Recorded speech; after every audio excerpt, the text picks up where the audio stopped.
Good day, good day, good day, everyone. It's so good to be with you today. Welcome to Morning Sip with Red Melissa. I am Red Melissa, and this is Morning Sip. SIP stands for Spirit in Practice, where we practice because practice makes progress. All right, I hear y'all saying it with me. Practice makes progress. So, my passion is to support people in transforming their lives. We are in 2024 and it is time for transformation to happen without further delay. So, my mission is to give inspiration through spiritual life coaching. I am a spiritual life coach. So, if you've been looking for a spiritual life coach, you found her. Here I am.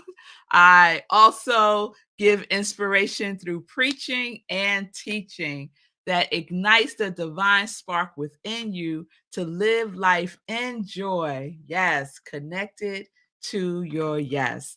So if you need support, you can reach out to me by sending me a direct message on Instagram or on Facebook, and we will set up some time to talk.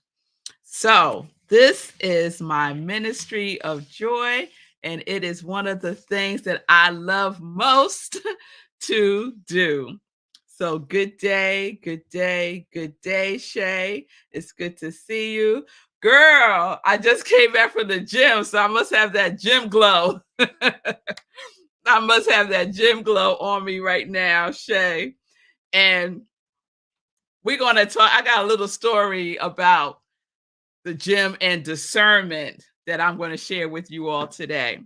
So, speaking of discernment, let's get into it. Let's get into our series this week, which is discernment. Discernment. So, discernment means a keen perception of judgment, a keen perception of judgment.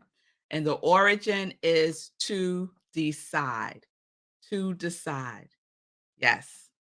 So yesterday we talked about using guidance as part of our discernment, right? To use guidance and not just any old kind of guidance, but spiritual guidance. Yes, spiritual guidance when we are making a decision, when we are at a choice point to go within and seek spiritual guidance. And the question that I asked yesterday is, what is guiding you in your decision making? What is guiding you in your decision making? Are you going by what someone told you based on what they would do? Are you going by what what celebrities are doing? Are you going by the latest trends? Are you going by what the world is telling you to do? What are you using to guide you in your discernment, in your decision making? So, we're practicing using guidance in our discernment. And we're using our quality as our guidance, right? So we're ensuring that our quality is receiving energy from us every single day throughout the day. Yes, that is what we get to do, to make sure that we are activating our quality every single day. When you are at a choice point, think, feel your quality. What would my quality do in this situation? What would my quality say in this situation? Right? And then listen, listen and obey. Listen and obey. Yes? All right. All right. So, in order to listen and obey, we got to have an open mind. And that's where mindfulness comes in to discernment. So today, I want to share. I found this article that was really interesting to me, and it was called Seven Qualities for an Authentic Discernment Process. So I'm going to go through a couple of them today, not all seven, because I don't have time to do all seven. So I'll do like three today and the rest tomorrow. So the first one we already kind of talked about. The first one is openness, to be open to receive guidance. Sometimes we're stubborn, right? I know sometimes I could be so stubborn and closed minded and not receive the spiritual guidance that will support me in a situation. Anyone else can relate to that? Sometimes I could be stubborn. Sometimes I get in my own way. So, to have a quality of openness. So, I'm going to read a little bit from the article. And the article is from, hmm, huh, Xavier. The article is from Xavier University, it looks like. So, we must approach the decision in question with an open mind, and not just an open mind, also with an open heart. And there we are marrying our thinking with our feeling tone. Because sometimes we get into thinking, analysis paralysis, and we just wind up in the land of confusion, right? But when we open our heart, then we can hear, right? We can hear at a deeper level. So we listen with our heart and with our open mind. We cannot find God's will for us if we enter into the decision making process with a preconceived outcome based on our own self will, biases, and attachments, right? How many times do are you finding yourself in a situation where you need to make a decision, but you already done made up your mind? So this is an example that I think most people can relate to. You ever trying to decide like, should I wear this dress or should I wear this dress? Should I wear these earrings or should I wear those earrings, right? And then you go ask your significant other or your children, but you already kind of know what you want to wear, right? But you go on ahead and you ask them anyway. And then they say the opposite of what it is that you want to wear. And then what do? You go and wear what you had already decided you was going to wear. So what was the point of asking them that in the first place? And that's what I get back. You already knew you was going to wear that. Why are you asking me? Right? Because what we're really looking for is some validation, right? We're not looking for anyone else's opinion. We're looking for validation. So not being attached to whatever the outcome is, right? And we do that by having openness. So that's one of the qualities for a authentic discernment process. The second one is generosity. Generosity. So this is what the article says. To enter into a decision-making process with such openness requires a generous spirit with which we, with a largeness of heart, put no conditions on what God might call us to do. This is like writing God a signed blank check, letting God fill in the amount and content of the check.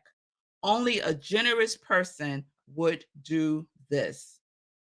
So we can't put conditions on the guidance that we receive. And sometimes we do that. We come with our own agenda, right? We come with our own agenda. And generosity requires that we be open to receive whatever that guidance may be. And it may be something that we're like, do I really want to do that? Do I really want to do that? But we just ask for spiritual guidance. And then we get the answer as clear as day. And then we're like, I don't know if I want to do that. I thought it was going to be something else. Or maybe I'll do that if, and that's where the conditions come in. If this happens, then dot, dot, dot, right? So we're not looking for conditional guidance. No, unconditional guidance. So being generous, being open to receive whatever the guidance may be. And then the third one is courage. The third one is courage. Such openness and generosity requires courage, for God might be asking something difficult, challenging, and risky of us. It takes courage to give up control.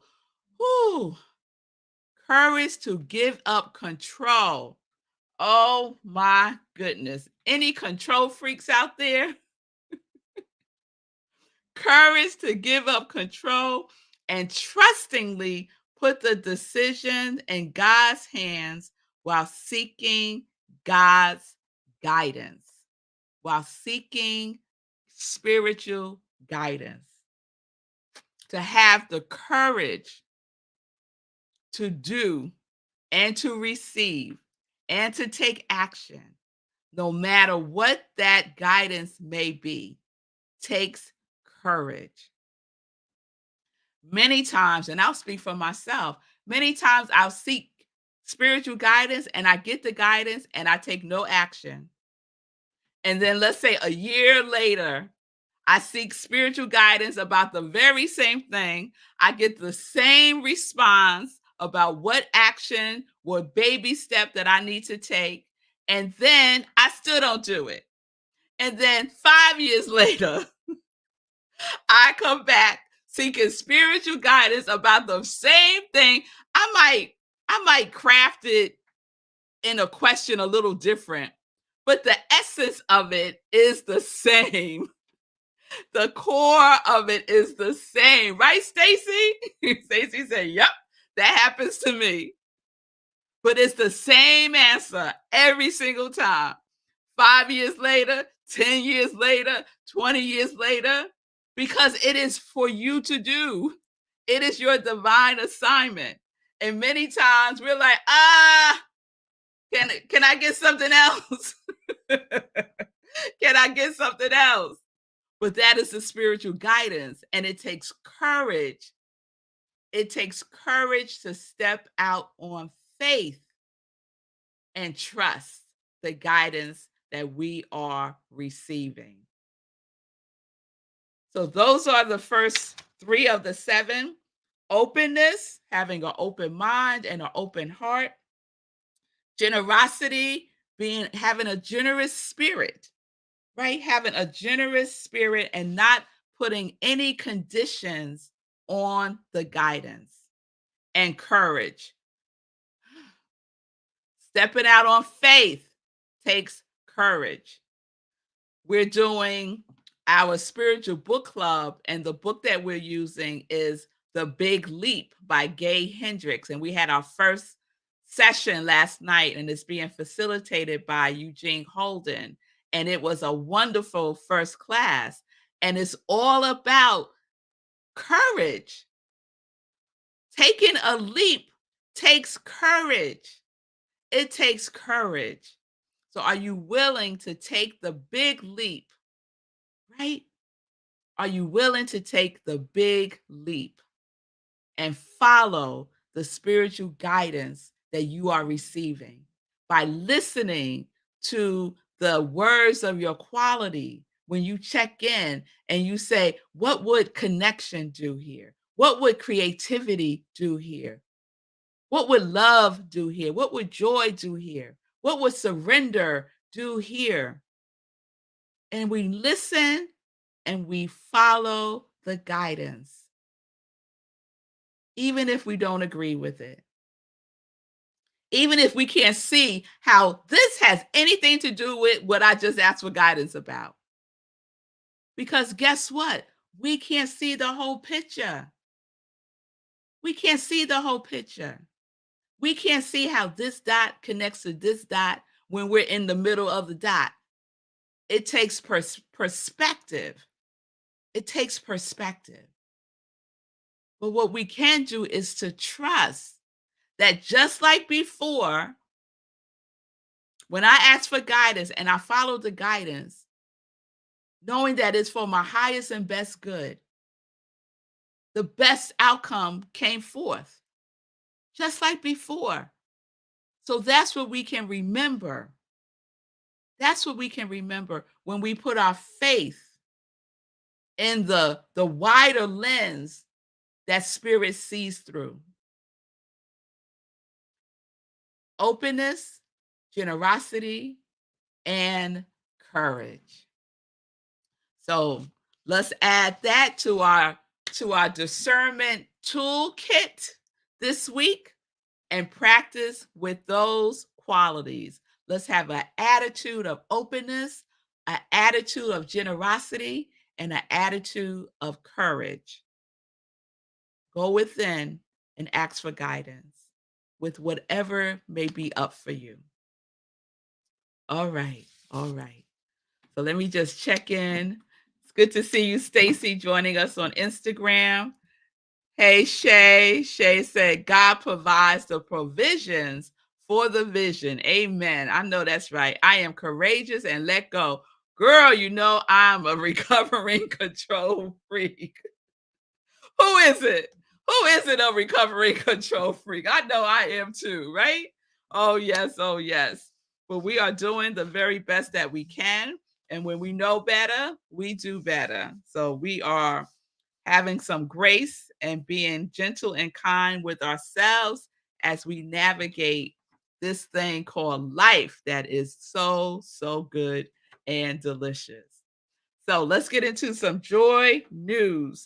So I mentioned that last night we had our community cafe, and we're having a special edition of our community cafe for the month of February. And that is our spiritual book club that is being facilitated by Eugene Holden, who's an amazing teacher, prayer, and just a good person.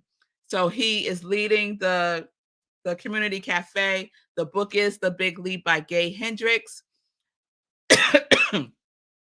If you are still interested in joining the spiritual book club, you still have time. It's open until the second session, which is next Wednesday, 7 p.m. Eastern time. Just get the book and read the introduction and the first chapter. That's it. That's all you need to do to be caught up with with the study group and write a purpose statement. So, this is what you need to do. Contact me, send me a DM, tell me if you're interested in joining, and I will send you the recording from the first session and all of the information you need to be prepared for our next session next Wednesday, 7 p.m. Eastern Time. The Zoom link is at rocklandcsl.org, and all the information is there. The cost is just a love offering. So I hope to see you there. And if you're on the fence, take the leap and join us. Take the leap. That could be the first leap you take, is to say, yes, I'm doing this book study because I am ready to take the big leap. And even if you're not ready, because you don't have to be ready, just be willing. I am willing to take the big leap. So, other things coming up are Sunday in Praise, which is the other sip that I do on Sundays. And it's usually an inspirational talk that I give. So this Sunday will probably be the talk that I gave this past Sunday called Leap with Love. Leap with Love. Our theme for February is love for many reasons. And our theme for the year is Ubuntu, we rise together. And it's all about community and being together in the oneness that is life. So I hope that you would join me either in SIP, Sunday in Praise at 10:30 a.m. Eastern Time, or at Rockland CSL for our celebration, Sunday celebration service, also at 10:30 a.m. Eastern Time. You can join us this Sunday on Zoom by going to rocklandcsl.org. The Zoom link is under Sunday service, or you can watch the live stream on Facebook. All right. Please save the date. Our next meditation with the full moon is on February 23rd, 8:30 p.m. Eastern Time. February 23rd, 8:30 p.m. Eastern Time, right where you're watching me now. And we're going to be asking the moon for guidance. That is what we're going to be doing. We're going to do a full spiritual practice, and we're going to be connecting with the moon energy and see what is going to be received, right? So I'm excited about that, and I hope that you can join me. All right. I think that is all of the joy news. As always, please support Sekou Wrights, my soul brother, and his show, Get Rich 101, that comes on Monday through Fridays at 9:45 a.m. Eastern Time, streaming on New Thought Media Network, and also support his fiance and my soul sister, Fee King, on the Fee King Show that comes on Monday, Wednesdays, and Fridays at 11:30 a.m. Eastern Time. And Fee had a surprise on her show yesterday, and I haven't watched the replay yet, so I have to watch it today to see what was so juicy that she shared when we wrapped up the 30-day mental diet class this past Tuesday. So lots going on to support you. Lots going on available to support you, but you have to take action. You have to take action. So I will see you tomorrow. Peace and blessings, peace and justice. We are living life in joy, connected to our yes.